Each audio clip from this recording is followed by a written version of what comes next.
Buenas tardes. El nombre del proyecto es Introducción de las propiedades termodinámicas del heptafluoruro butanitrilo y el dióxido de carbono como gas mixto alternativo al hexafluoruro de azufre para la reducción del daño ambiental por parte de la industria eléctrica.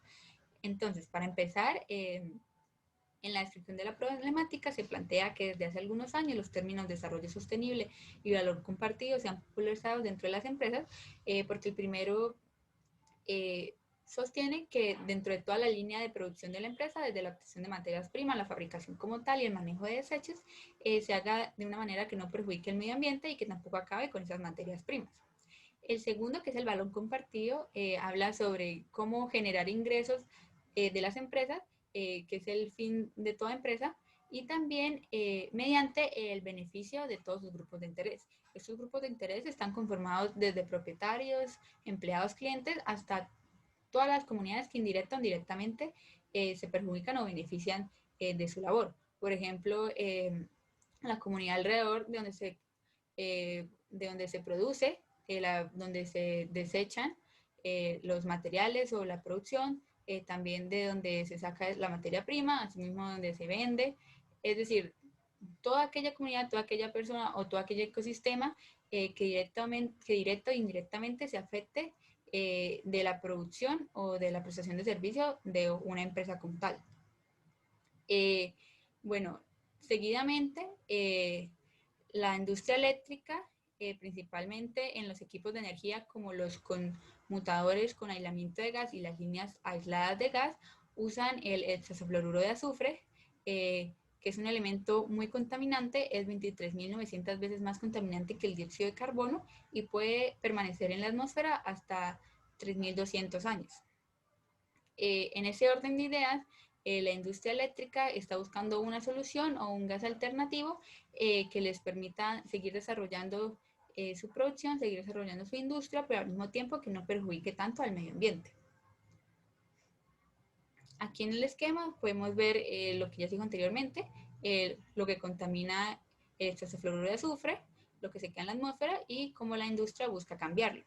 Para esto se introduce una mezcla de gas que es el heptafluoruro butanitrile y el dióxido de carbono, el cual es 2100 veces más contaminante que el dióxido de carbono, lo que lo hace una alternativa sostenible porque es casi 10 veces menos contaminante que el anterior. Este no es tóxico ni corrosivo y tiene un beneficio que su constante eléctrica es 2 veces mayor que el hexafluoruro de azufre.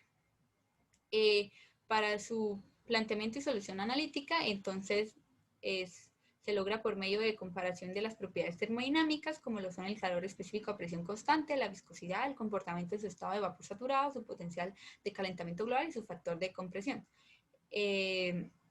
Bueno, para empezar entonces con el calor específico, se usa el método de contribución del grupo Joubak para las constantes de A y B, también se usan las fórmulas de calor específico.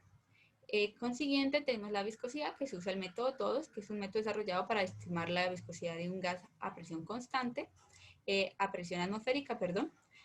Siguiente tenemos la presión de vapor saturado, donde utilizamos la ecuación de Antoine para conseguir la presión para la comparación de los tres elementos, como lo es la mezcla y los dos gases por separado, como los gases separados del heptafluoruro butanitrile y del dióxido de carbono. Así es como usamos las diferentes fórmulas para lograr sacar estas presiones. Siguiente tenemos el potencial de calentamiento global, donde nos encontramos con esta fórmula que se obtuvo de la propia regulación SMID del Parlamento Europeo y Council, donde ellos mismos dictan y crean esta fórmula y también asimismo el potencial de calentamiento global para cada elemento. El factor de compresión, entonces, como conocimos en el semestre, los gases se desvían de manera importante el comportamiento de un gas ideal. Por eso se introduce el factor de corrección, el factor de compresibilidad Z, donde se busca que Z sea igual a 1 para que se asemeje a un gas ideal. Para esto se usan fórmulas que se vieron en clase, como lo es la número 11, y también, por ejemplo, la número 16, que es la temperatura reducida y que se obtiene mediante la temperatura y la temperatura en el punto crítico. Ya una vez obtenido por medio de la fórmula 17 el volumen, este se introduce al gas ideal, PV igual a ZRT, que también lo vimos en el semestre. Y ya por último, entonces, es el análisis de los resultados. Entonces, para la primera gráfica, que es de la presión de vapor saturado, tenemos que el dióxido de carbono se comporta diferente al hexafluoruro de azufre, asimismo como lo hace el heptafluoruro de butanetrile, pero cuando se hace la mezcla de estos dos, como se puede ver en esta línea descontinua negra, se asemeja bastante al hexafluoruro de azufre. Siguiente tenemos el potencial de calentamiento global, donde vemos que entre más heptafluoruro butanetrile de fracción molar se añada, más se aumentará ese potencial de calentamiento global.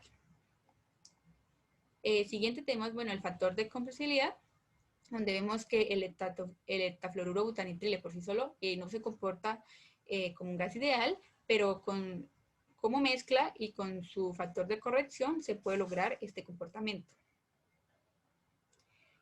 Bueno, seguido tenemos la capacidad de calor específica, donde vemos que quizás es donde menos se encuentra una similitud entre los gases, pero definitivamente este comportamiento mejora añadiéndole heptafluoruro butanetrile a la mezcla. Y ya por último tenemos la viscosidad, donde se puede decir que entre menos dióxido de carbono tenga la mezcla, más se alejará del comportamiento del hexafluoruro de azufre. Para terminar, tenemos las conclusiones. Estas conclusiones se estuvieron conversando a medida que se iban analizando las gráficas. Todas estas se fueron determinando a lo largo de la presentación, pero en general podemos decir y podemos concluir que el heptafluoruro butanetrile y el dióxido de carbono como mezcla sí es una solución viable como gas alternativo para el hexafluoruro de azufre. Es una opción viable porque, como se puede observar, su desarrollo es parecido, sus propiedades termodinámicas se asemejan en varios de los casos, y en los que no, mediante las mezclas, mediante las proporciones, se puede llegar a un mejor comportamiento. Por lo tanto, se determina que su rendimiento es parecido y se tiene el beneficio de que se perjudica menos, casi 10 veces menos al medio ambiente. Por lo tanto, es la mejor opción que se encontró para disminuir el daño al ambiente y para reemplazar el hexafluoruro de azufre. Bueno, eso es todo por la presentación. Muchas gracias.